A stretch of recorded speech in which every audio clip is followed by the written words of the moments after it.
So as many of you know, my son Parker, who's 13 now, which is always crazy for everybody to think about him being 13, but he was born with fluid on the brain and hydrocephalus, and so has a shunt to drain the fluid.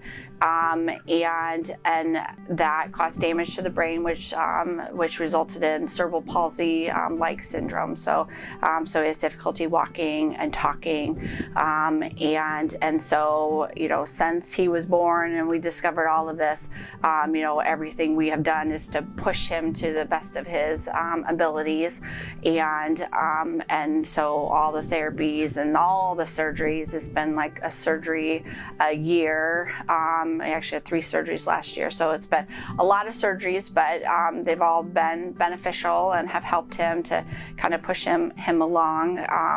And the biggest thing that's challenging with him, more than just his physical and mobility problems, is that he's not able to speak, but he understands everything age appropriately, has a great little sense of humor, loves telling jokes on his tablet that he uses to communicate, and so that has been a challenge. And how do we help him to be able to get what's in his little brain out? And so luckily, they've created things like iPads that he's able to touch a program to have it speak for him.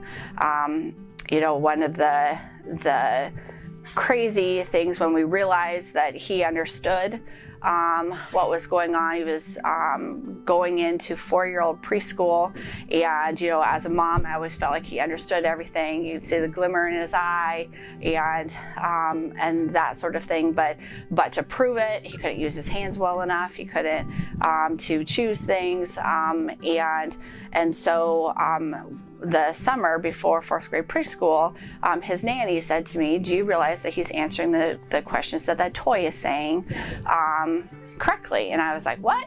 And she's like, "Yeah, he's answering correctly." And so we had this apple. It's a VTech toy. It's a big apple, and it has buttons that are like this big for all the letters of the alphabet. And it will say, what letter does apple start with? And you hit the A, and it would do this clapping noise or whatever. And so that night he was playing with it, and the letters are big enough that he could hit it with his little fist, because he couldn't do his pointer finger yet at that point.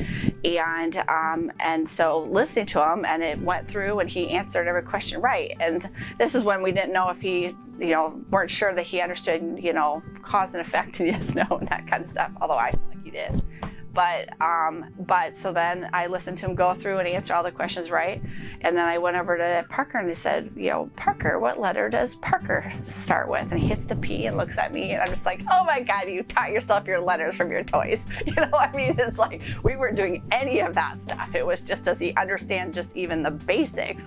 And so then for a year we used toys like that for just the starting of letters, for him to express himself. A lot of yes, no, Y and N, and mom and dad and Parker, and sometimes he'd be hitting a letter like, "I don't know what B what, I don't know." You're looking around to figure out what he's trying to get at, and so everything's been trying to help him to be able to express himself. But he's an amazing kid, and there for having be able to figure out and do as much as he's able to do is crazy. So.